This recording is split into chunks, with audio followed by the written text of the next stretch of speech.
A lot of exciting things to look out for here coming into season 2 of the Hornets Dynasty. We had a pretty good overall offseason, I would say. We were able to address a lot of key positions. We drafted Lance White the third, but we also brought in Drew Holiday. Backup point guard was probably our weakest spot. I like what we did there. We brought in a young guy who can play defense. We brought in an old guy who can play defense. And hopefully Drew can give us a couple good years. And then we can kind of swap over to Lance White. We really didn't do too much at the shooting guard spot. We brought in Austin Butler, a late second-round pick, and brought back Trey Mann. If you didn't catch the offseason video, Kentavious Caldwell-Pope really wanted to focus on defense and guys that could shoot. Because last year, we were one of the bottom teams in three-point shooting. We're also one of the worst defenses in the league, so that's what we needed. And, yeah, we brought in some older guys compared to the young roster, but we definitely needed the veterans. I really like this pickup, a double-team option or a one-year team option after this for Nikola Jovic. The Heat were just going to let him walk, and at 22 years old, a guy that can stretch the floor, potentially be a cheaper alternative to Miles Bridges down the road. I don't really think that would be ever seen as a bad pickup. I mean, this guy can stretch the floor. He can play some defense. He's gonna, he's gonna get your rebounds. He's not really gonna protect the rim all that much, but that's not what he's there to do. And we also signed Sasha Vezenkov, a 6'8". He's not great, but he's a good shooter. I just kind of brought him in to fill out the roster, get another guy on the roster that can come in, that can shoot if we need him to. I mean, he averaged 5 points per game in his rookie season out in Sacramento. Center position is about the same. Mark Williams, Nick Richards, but we're going to spray in some Willard Bell minutes because I'm really excited to see what he can do, because he was probably the guy I was looking at the most. Right now we're sitting, as far as power rankings go, we're sitting right around 20th, I believe. Yeah, 19th. Pretty much, I would say, where I expected us to be. There's a few teams beneath us that I'm like, I don't really know how we can be higher than them, but you guys know 2K is very weird. Somehow we're supposed to be better than a few of those teams. And we have our final lineup for the beginning of the year. Stephon Castle, LaMelo at the 1, Brandon Miller, Miles Bridges, Mark Williams. So starting lineup stays the same. Trey Mann's going to be the 6th man. KCP, Drew Holiday, Nick Richards, Jovic, and Willard Bell off the bench as well, as we have Bryce McGowan's down there. The final guys in the lineup aren't going to get a ton of playing time, but I wanted to make sure that Lance White III was in there for garbage time minutes, just because I think it's important to get him a little bit of playing time when we have those opportunities. Now, that doesn't mean we're always going to have that opportunity. And yeah, so the main guy that we're coming into this season, I would say is very expendable, would be Nick Richards, but it's going to be tough to move on from him. He's on a cheap contract. He's going to be a good backup center. I mean, is he ever going to evolve into a great center? No, most likely not, but he's a good backup, cheap option, and really, I don't know if we're going to get anything better, because Willard Bell is not your traditional center. He's not going to give you a lot of rebounds. He's not going to protect the rim. He's an offensive-minded big man, and maybe that means at some point he shifts over. I mean, he's only 18. Maybe he shifts over to the power forward position somewhere he's a little bit more natural at. I don't know what the answer there is. These are what the trades would look like if we were able to move on from Nick Richards. Obviously, it wouldn't be this early in the season. It would be looking at closer to the trade deadline, especially depending on how the team is performing, would be the deciding factor if we trade away Nick Richards. But before we do anything that drastic, we're going to look at how this team is going to be to start out the year. Last season, we took on the Memphis Grizzlies in Game 1. They dominated us. I mean, absolutely demolished us. Ja Morant, I think, had 52. But this year, we're in Spectrum Center, and the Grizzlies are a good team still. The Hornets, I'm hoping we've gotten better. And we'll see how we can match up, as the Grizzlies will start the day with the ball, with possession. They're going to go Jalen Johnson throwing it down. Nice cut off of the slip there. Good job by Jalen Johnson, faking the screen and just sliding in. So LaMelo's going to save anything you can do, I can do better. Is a beautiful dime. Miles Bridges throwing it down. And Jalen Johnson and Miles Bridges, a couple of similar players, similar builds, that are two just glue guys that you can stick on the court. They're going to be able to perform well now. Ja Morant crossover, gets Melo skipping across, and Ja Morant, first three of the day for the Grizzlies, falls now. Miles Bridges Or no, Mark Williams blocks that one from Desmond Bane. Now Brandon Miller out running the defense and throwing it down. Brandon Miller, first bucket of the year, comes off of a slam. And now Desmond Bang, corner three. Call him Desmond Bang because that one was a beauty. All over the shot there is Stephon Castle, but he could not stop Desmond Bane that time. That was a very impressive jump shot. Melo now early in this one. 2 points, 3 rebounds, 2 assists. Make it 4 assists as Miles Bridges hits the 3 off the pick and fade. Now it's 19-18. Jalen Johnson crosses over Bridges, drives, poked away by Cassell. Stephon Cassell is going to jump on him. Vince Williams, good job by Williams recovering it, but better job by Stephon Castle getting that ball poked free now and giving the Hornets the opportunity to get the ball back. Trey Mann in the game, first time this year. Brandon Miller, double screen. Miller kicks it back out. Man open. Man, 3 is good. And you know he's got to feel good playing on that 4-year contract. Very big payday for Trey Mann, but he definitely deserves it. He's been one of the best guys off the bench in the NBA now. Trey Mann driving. He's going to kick it. Big play there for Trey Mann to kick it out. He shows the ball carrier, or not the ball carrier vision, that's football. Shows the IQ and the passing vision to kick that one back out to the open player. Now this one's deflected away. Final seconds of the quarter. Nikola Jovic couldn't get the pass through. Morant drives, Morant spins, kicks it. Paul Reed, B-ball Paul hits the mid-range jumper, and that will send us into the second quarter up by 1, 30-29. Usman Garaba up and in as Ja Morant tips it back. Garaba couldn't hit the mid-range jumper. He had a good look at it, but instead they have to settle for that Ja Morant little tip in.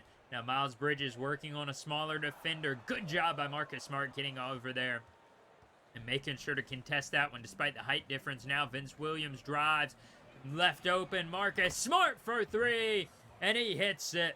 Marcus Smart, one of the better glue guys in the NBA, injured his first year in Memphis. He's had a good couple years with him now since, as Miles Bridges answers. Big 3 there for Miles Bridges, and this Hornets offense kicking in gear now, 44-39. Marcus Smart and the Grizzlies looking to bounce back after a disappointing season last year. They need to get back to where they were a few years ago as Marcus Smart hits another 3 now, 49-41. Grizzlies starting to take a lead. Brandon Miller gets it in the corner. Now they're trying to skip it back around. LaMelo has 13, 5 and 5. Melo drives. Melo kicks. Mark Williams throws it down. He has 8 on the day so far, as he has been a big cornerstone of this offense. Mark Williams is one of those centers that you just really like on your team now. As Ja Morant running across the screen, contested, still hits it. LaMelo keeping up with Morant is tough, but he was able to do it there, and he still couldn't get him to stop, or couldn't force him to miss that shot. Now Drew Holiday in the game, a couple of backups in. Now Stephon Castle drives through the contact, and one it should have been. Stephon Castle, big grown man layup there as the second-year player is able to hit that layup, running floater, I guess you could call it. Now Desmond Bane kicks it. Jaren Jackson Jr. can't hit the 3. Final 20 seconds now. Brandon Miller up to Holiday. Holiday in transition hits the 3. And the veteran making his presence felt early in this half as he is able to get his first points as a Hornet. Now Desmond Bane looking to answer. Final seconds. Step back. Good contest. It's still down. Desmond Bane hits it again. And the Grizzlies lead is standing at 6 as we go into the third quarter. Ja Morant and Desmond Bane having themselves a game today. Now Jaren Jackson Jr. step back. Doesn't get open. LaMelo leaves Morant, and Ja hits the corner 3. He can flex all over this team. He has dominated this offense, or this defense, as Stephon Castle answers with a 3 of his own. Rare to see him shoot those, but he is able to do it when he's that wide open. I mean, pretty much anybody can, unless you're like Shaq or something now. Trying to exploit this. Jaren Jackson Jr. spins off of Mark Williams and throws it down. Triple J with a beautiful move around the defense, and he gets a good look at the rim. He's able to throw it down. Drew Holiday in the game now, kicks it to Trey Mann. Final seconds of the shot clock. Mann leaning, mid-range jumper is good. as he has 7 on the day, 75-70. The Hornets trying to stick around in this one. If you can just keep it close, I know this offensive unit has the firepower. They just need a little bit of more gas late in the fourth to get back into the game. So keeping it under 10, preferably under 5, is really important. Desmond Bane looks like he has other answers for that as he hits another heavily contested 3. That is like the 3rd or 4th one now. Beautiful passing. Nikola Jovic scores his first points as a Hornet in the corner. 3 is good. He's kind of replacing that Grant Williams role, and I like what he does a little bit better now. Trey Mann gets an open look to respond, and he does. So 12 points for Mann in an 87-80 ball game here late in the 3rd. Now Desmond Bane drives. Bane trying to hit another late game heroic shot, and this one's taken away. Trey Mann throwing it down, cutting the lead to 5 as we will head into the 4th quarter. Good job there by Drew Holiday. Now Trey Mann looking to keep his hot start going as he hits the 3, cutting it down to 2. He has 17 on the day. Trey Mann, very impressive debut in this regular season. Now Marcus Smart disrupting the offense. Mann just has to heave it. They didn't even get it off in time, so shot clock violation caused by the defense from Marcus Smart, and he's going to come back the other way and hit the... No, he misses it. Rebound, Paul Reed. John Morant driving. Morant step back, hand in his face, and he hits it. Tough shot for John Morant, and that is a 99-91 ball game. Nick Richards working on Bane. Backup center's got a mismatch. Lulls him to sleep and throws it down. Nick Richards... Beautiful leaping slam there. Reverse, I guess you could call it. He was kind of dunking it backwards, but Desmond Bane wide open, can't hit it. Rebound, Garuba again. Vince Williams contested, and he hits it. We might as well not even contest. They seem to hit the harder ones anyways now. Kicking it out, Marcus Smart. Dagger 3. 6 minutes left, and the Grizzlies now up by 8. Make it 6 again. They just have an answer. Morant, hop, step, beautiful move. Right around the defense. Good positioning by Miles Bridges, but still as Melo with the and one floater. And John Morant fouls out of this one rather early. So now it's a chance for the Hornets to get back into it. This one. Good job there. Stephon Castle snatches it away from Triple J on the drive attempt. 111-104. Castle to Melo. Melo for 3. He hits it. 25-11. Melo is the double-double machine now. Brandon Miller drives down. 107-113. Miles Bridges misses it. Miller with the rebound now. Brandon Miller gets it. Big screen by Bridges, and his 3 is good. 13 points in the season opener for Brandon Miller. Now under 2 minutes. It is a 114-110 ball game. Mark Williams with Smart on him. Pumps up over the defender. And it is a 2-point ball game. So the Grizzlies risking blowing this lead as they are only up by 2 now. 1:44 left. And that one is going to go. Desmond Bane can't get a shot up as Jaren Jackson Jr. is caught for an illegal screen. So the Hornets have a chance here to tie it or take the lead. Brandon Miller drives. Miller up and deflected out of bounds. Jalen Johnson protecting the rim. Beautifully done there by Jalen Johnson as he just does a good job of getting up in the air. I guess he's also Triple J Jr. Or Triple J just like Jaren Jackson. Marcus Smart snatches it out of the air. The Grizzlies with a chance to ice it. Smart to the corner. Williams for 3. Can't hit it. The Hornets now trying to slow down this pace. 1:09 remain. Melo drives. Good switch by the Grizzlies. Bridges trying to get past Smart. Stumbling. Out to Melo. His 3. Can't get it to fall. They get their own board though. Another chance. 54 seconds left. Melo double teamed. Has to kick it to Williams. Out to Castle. Castle goes back and Brandon Miller is caught for a 3 seconds. Oh my goodness. A turnover down by 2 with 40 seconds left. Now Bane. His 3 falling down is good. Desmond Bane. Ice in his veins. Beautiful shot there. Potentially the game winner as Miles Bridges up and in. That one from Desmond Bane was a crazy shot. Stephon Castle is right in his face. That's about the 4th time he's been falling down as he hits that or shoots that shot, and he still hits it. This time, though, open look, he can't get it to fall, so I don't understand what kind of world he's living in, but the Hornets have a chance to tie it up 117 to 114. 7 seconds left. Melo gets the inbound. They're going to run a play to Brandon Miller. Double screen. Miller gets open, steps inside the three-point line, and no good anyways. I don't know why he went all the way in, but the Hornets crawl their way all the way back and still just couldn't get it done. LaMelo, 2 of 8 from 3, but he only missed 10 shots overall, 25 and 13, 6 rebounds as well. Miles Bridges had 21, Trey Mann 17. Solid game all around. Stephon Castle in his debut of his second year had a 10, 5, and 7 and 3 steals game. Didn't miss a single shot from the field. Drew Holiday 1 of 1 from the field. Jovic had a struggling game, but didn't expect him to do a whole lot offensively, just besides hit a few threes. Drew Holiday kind of disappointed in the way he performed. KCP 0 of 1. Willard Bell shot it 4 times in 6 minutes, so he has the green light in his head apparently. Unfortunately for us, the rookie just couldn't hit a shot. Lance White and McGoins didn't get any playing time. Man, tough loss there to open the season.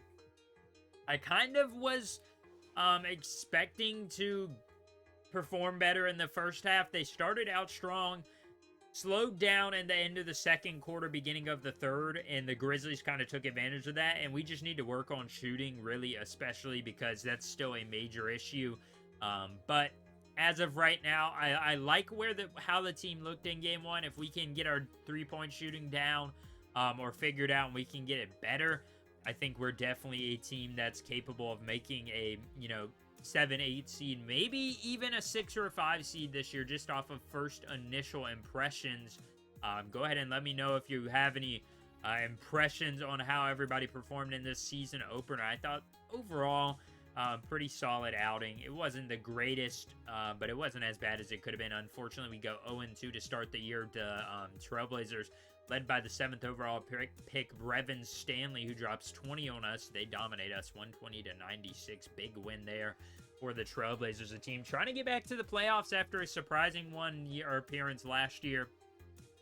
The Kings are going to lose to us by 4, and their draft 3rd overall is looking like a bust right now. 6 points, shooting about 43% from the field, 5 rebounds, half an assist, barely, not even a block at 6'11".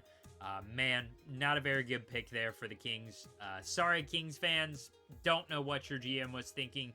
Suns, we were able to beat them by 6, so even with that core, the Suns are still struggling as we see our first trade of the year. Zach Collins, 2nd round pick in 2027, on the move to the Trailblazers, who in return, the Trailblazers are going to get Zach Collins in a 2nd round pick, so they're bringing Zach Collins back, and in return, they're going to send Dylan Brooks to Cleveland. Not a big trade there, but something I think could help the Cavs out because they needed another wing, and maybe we see Dylan Brooks start over Karis LeVert or Kelly Oubre if they were not able to bring Kelly Oubre back. The Cavs have a big hole to fill without Donovan Mitchell, so we'll have to keep an eye on how they perform, and if they don't perform well, maybe we have a chance to poach some of their players as we beat the Kings again, and they seem to be struggling at the beginning of this year because, man, they really botched that draft attempt. Unfortunately, the Hornets are going to lose. We're going to lose to the Spurs. Wemby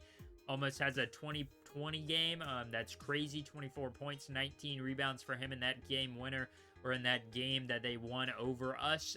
Here's another trade offer. I don't accept all of these because some of them just don't make sense, but this one, as you saw, didn't make sense, so I didn't make that move. I want them to be, common, but not unrealistic with, moving just a bunch of random players. That makes no sense. Mark Williams going to be out a couple of days with a bit of an injury there, so our lineup's going to stay generally the same. We're just going to plug in Nick Richards.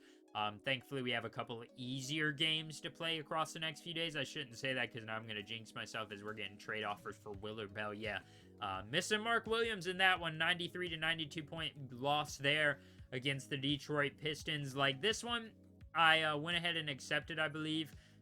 The Wizards are going to get John Collins and a first-round pick in 2027. In return, the Jazz are going to get Keldon Johnson, and that may be Andre Iguodala's son, question mark? I'm not sure. But if not, it's somebody with the name O. Iguodala. So looks like they're going to be trying to make a move there in Washington to try and push for the playoffs, maybe for the first time in forever, as we take down the Nets. Normally, I would play the first in-season tournament game, but we played them last year, so I simulated that one, and then we're going to take on the Bulls in the first in-season, or second in-season tournament game. Maybe we can make it into the tournament. That'd be pretty cool. A way to get some experience as we take down the Bulls as well. And we will have to play them again. Thankfully, Mark Williams is injured. New look roster, though. They've got Kobe White. They've got Zach LaVine still. But then they've got their young guys, Zachary Rasaker, Lou Amundsen, and then also Jakob Poeltl as their starting center right now over there in Chicago. But so far, 5-6 start. Right around where I would expect us to be in the standings. Yeah, we're sitting at the 8 seed right now. We're a couple games back from the 76ers and the 7 seed. And honestly, this is where I expected us to be. I didn't expect us to come out and win all of our games. Weirdly enough, we're 1-4 at home and 4-2 on the road. So we'll see if that stands. The Magic have been pretty impressive. They won 6 in a row after a 2-3 start. And now, let's see, the Pacers are leading the conference, so they still have a pretty good roster. They've got some good vets. They've got some good young pieces. Bobby Clintman is there. He's an impressive 6'10 center who can stretch the floor. Aaron Nesmith now are still coming off the bench for them. That team looks like they're going to be pretty good for a while now. 11-2 to start the year. The Celtics are down at the very bottom, especially now without Tatum. That's going to be a tough blow. But hey, maybe that means a guy like Kristaps or Jaylen Brown will be available at some point this season if the Celtics decide to just blow it up. Or heck, even a Derek White, I would take him to come off the bench. That would be crazy to have a guy like Derek White come off the bench for us as we, see a couple other bigger teams struggling. Nobody here in Milwaukee really that I'm too interested in. I guess Chris Middleton wouldn't be a bad option off the bench, but he's kind of old, making a lot of money. Not that we don't have the cap space, but we're going to have to re-sign these young guys eventually. But there are some veterans that I wouldn't mind looking at trading for. So the teams that have these good players on their roster that are struggling are definitely guys or teams that we would look to trade it, make trades with. For example, the Heat. We're not going to bring Terry Rozier back, but Bam Adebayo is there. They've got a couple older guys as well at the end of the bench. Mo Wagner is there, good, interesting center. Granted, Bam is injured right now, so Jimmy, 36 years old, he's going to be making $46 million when he's 38. That is absolutely bonkers. And as far as the Western Conference goes, and LeBron, most likely his final year, the Cavs, or the Lakers, I say the Cavs, the Lakers are atrocious. But maybe not the worst sign. Maybe that means we could make a major trade, because let's be honest, no big free agents are going to sign here. If we want one of these top guys, we're going to have to trade for him. And trading for Anthony Davis could be the answer. He started with the Hornets. Bring him back to play for the Hornets now. That would be very, very interesting. Steph Curry all alone in Golden State. Man, tough showing there for Stephen Curry. They do have Brandon Podziemski, but they're bringing him off the bench still instead of starting him over Klay Thompson. Spurs still struggling to get it together with Wemby. Not really sure how. This team's pretty doggone good. Maybe they should swap Kuzma in at the small forward position, but right now they've got a good lineup. I'm not too, I'm shocked that they're losing that many games to start the year, but it's still pretty early on. Sabonis is another guy we've talked about trading for, considering the Kings are looking to sort of blow it up. But probably going to take a lot more to trade for him. The Timberwolves, obviously missing Cat right now. They're struggling. Naz Reid's also out as well, so they're missing a couple of their main guys, which is why they're 11th in the conference right now. But they definitely weren't as good as they should have been last year. The Nuggets struggling again. But they've got a good roster. I don't really understand how they're struggling so bad. They've got some good veterans. They've got these other pieces. The Rockets with Paul George are still not very good. Surprising, For some reason, it looks like they're starting Clint Capella over Alperen Sengun, which would be interesting. But they've got a crazy team. I don't understand how they're not good. They still have Carlton Carrington. They also have their top pick, Lawrence Woolridge, there at the end of the bench. I didn't even realize that or remember that they drafted him #1 overall. So, don't know how this team is bad, but somehow they're bad.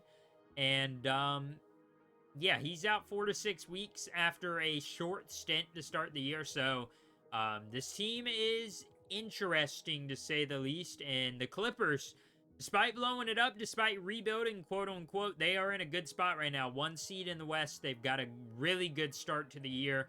I'm interested to see if they can get over the hump there after completely revamping their team. That one's definitely a fun team to watch. But that is the end of this episode. I hope you all did enjoy and look forward to next episode, where we will be taking on the Chicago Bulls in the in-season tournament, praying that we'll be able to get the win there and we can kind of take a 2-0 lead in our section of the IST. Anyways, as always, I hope you all did enjoy. Catch each and every one of you next time. Have a great day.